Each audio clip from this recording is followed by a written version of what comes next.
आयुर्वेद में एक सूत्र है कि कभी भी बॉडी को रोज सेम खाना नहीं देना होता।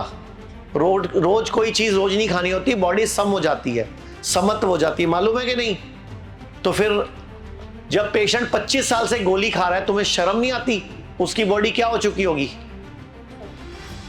12 साल से वो शुगर की गोली खा रहा है, 6 साल से खून पतला करने की गोली खा रहा है। हाउ पॉसिबल कि उसकी बॉडी समत्व नहीं हुई होगी? आयुर्वेद का सिद्धांत क्या है कि कोई भी चीज रोज नहीं खानी, पानी भी रोज नहीं पीना। इसीलिए निर्जला एकादशी आती थी, छठ पूजा का व्रत मालूम है? और एकादशी का व्रत क्यों बनाए गए थे व्रत? ताकि हमारी बॉडी बीमार ना पड़े। अगले मौसम जब भी व्रत आते हैं, नवरात्रे आते हैं, उपवास आते हैं, उसका मतलब होता है कि मौसम बदलने वाला है, अगले मौसम में हम बीमार ना पड़े, तो हमें पहले ही हम ठीक हो जाएं। भ्रामरी प्राणायाम आप लोगों को आता है? एक बार करो मेरे साथ जरा, पहले देख लो क्या करना है। बीच में यूं यूं मत करना, ऐसे मत करना। अब देख लो क्या करना है। पहले लंबी सांस लेनी है, पहले देखो इधर, फिर इसको यहाँ उंगलियां रखनी है, एक उंगली यहाँ, 3 उंगलियां यहाँ, और अंगूठा पूरा कान के अंदर फिट कर देना है, पूरा फिट कर देना है, और फिर बोलना है, करो शुरू, ओ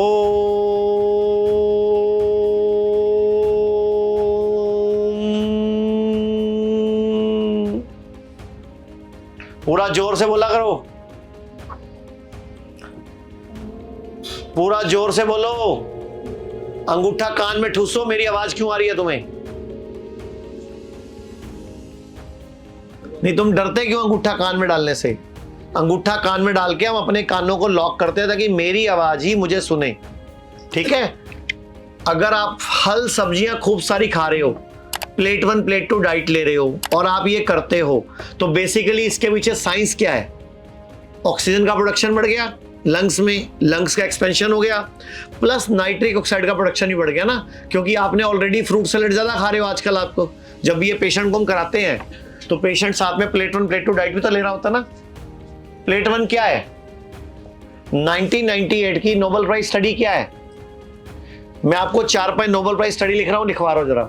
1927 की नोबेल प्राइज है, फीवर क्योर कैंसर। 1927 की क्या है?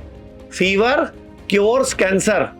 अगर बुखार चढ़ जाएगा तो कैंसर ठीक हो रहा है, मतलब बुखार हमारा मित्र है। आयुर्वेद कहता है फोड़ा, फुंसी, उल्टी, दस्त, जुकाम, बुखार मित्र है। तो बुखार चढ़ने से कैंसर ठीक हो रहा है। तो बुखार चढ़ने में कभी पीसीएम नहीं लेना। गर्म पानी की बाल्टी में पाउंड डुबोना 40 से 60 डिग्री टेम्परेचर पे, 40 से 42 डिग्री टेम्परेचर में 40 से 60 मिनट के लिए, पसीना आना चाहिए। तो 1927 की क्या है? Fever cure cancer. दूसरी लिखो 1931 की, ओटो हेनरिच वारबर्ग की, कि अगर ओटो हेनरिच वारबर्ग है साइंटिस्ट का नाम, नोबेल प्राइज क्या है 1931 का, कि अगर बॉडी में ऑक्सीजन का प्रोडक्शन बढ़ा दो, एल्कलाइन एनवायरनमेंट कर दो, तो कैंसर ठीक हो जाता है, कैंसर सर्वाइव नहीं करता। ये 1931 की है, ओटो हेनरिच वारबर्ग की। 1998 में लुइस जे इग्नारो की है, कि अगर बॉडी में नाइट्रिक ऑक्साइड का प्रोडक्शन बढ़ा दो, 1998 में क्या है? नाइट्रिक ऑक्साइड का प्रोडक्शन बढ़ा दो, तो वैसोडाइलेशन होता है, हमारी एपिथेलियम लेयर नहीं बन जाती है, हमारी आर्टरीज, वेन की ब्लॉकेजेस खुल जाती हैं। अगर बॉडी में या बॉडी में कहीं भी कोई ट्यूमर, रसौली होगी, वो डिस्ट्रॉय होनी शुरू हो जाएगी, हार्ट की ब्लॉकेज खुल जाएगी, अगर बॉडी में नाइट्रिक ऑक्साइड का प्रोडक्शन बढ़ा दिया जाए। कौन सी है? 1998 की। 2016 की नोबेल प्राइज स्टडी है, योशी और यूसुमी की, जापानीज साइंटिस्ट ओटोफेगी, कि अगर इंटरमीडिएट फास्टिंग की जाए, अगर आप उपवास करें 14, 16, 18, 20, 24 घंटे का, तो बॉडी के गुड सेल्स बैड सेल को अपने आप खत्म कर देते हैं। यानी कि इसको क्या बोलते हैं? ऑटोफेगी।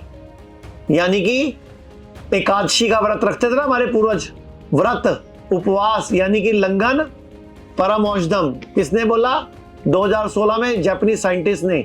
तुमने कभी माना नहीं जापानीज साइंटिस्ट नोबेल प्राइज ले गया, कि उपवास रखने से बॉडी खुद ही कैंसर सेल को डिस्ट्रॉय कर देती है। 2017 की नोबेल प्राइज स्टडी है, सर्केडियन रिदम को ठीक कर लो। 2017 की नोबेल प्राइज क्या है? बॉडी में टाइमिंग, क्लॉक ठीक कर दो बॉडी की। यानी कि सूरज डूबने के बाद खाना मत खाओ, और सुबह गैप दो खाने में रात से लेके सुबह तक, जो सिद्धू ने किया, नवजोत सिंह सिद्धू ने किया ना, 2017 की नोबेल प्राइज स्टडी है सर्केडियन रिदम। 2019 को फिर दोबारा नोबेल प्राइज है, 19 में फिर लिखो, 2019 में फिर नोबेल प्राइज स्टडी मिली है कि अगर ऑक्सीजन का प्रोडक्शन बढ़ा दिया जाए, लंग्स का एक्सपेंशन कर दिया जाए, तो बॉडी की इम्यूनिटी बढ़ जाती है, बॉडी सभी बीमारियों को स्वयं हरा देती है। कितनी नोबेल प्राइज लिखवा दी मैंने तुम्हें?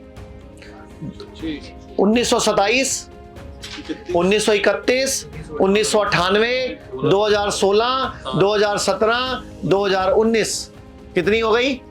वैसे 3-4 और भी हैं, 1967 की भी है, लेकिन वो इतनी इंपॉर्टेंट नहीं है। जो इंपॉर्टेंट है 6 मैंने लिखवा दिया आपको। ये सारी आयुर्वेद की समर्थक नोबेल प्राइज स्टडी है, जो सर्केडियन रिदम की बात कर रहा है, जो बॉडी क्लॉक की बात कर रहे हैं, जो ऑटोफेगी की बात कर रहे हैं, लंगन परम औषधम की बात कर रहे हैं। आयुर्वेद में एक सूत्र है कि कभी भी बॉडी को रोज सेम खाना नहीं देना होता।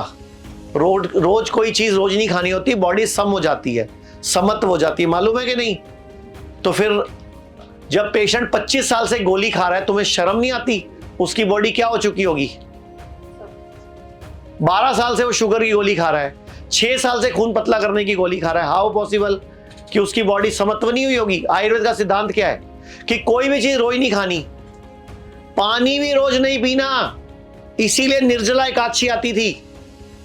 हमारे देश में क्या होता है, हर महीने क्या होता है? एकादशी आती है, अमावस आती है, द्वादशी आती है। क्यों आती है?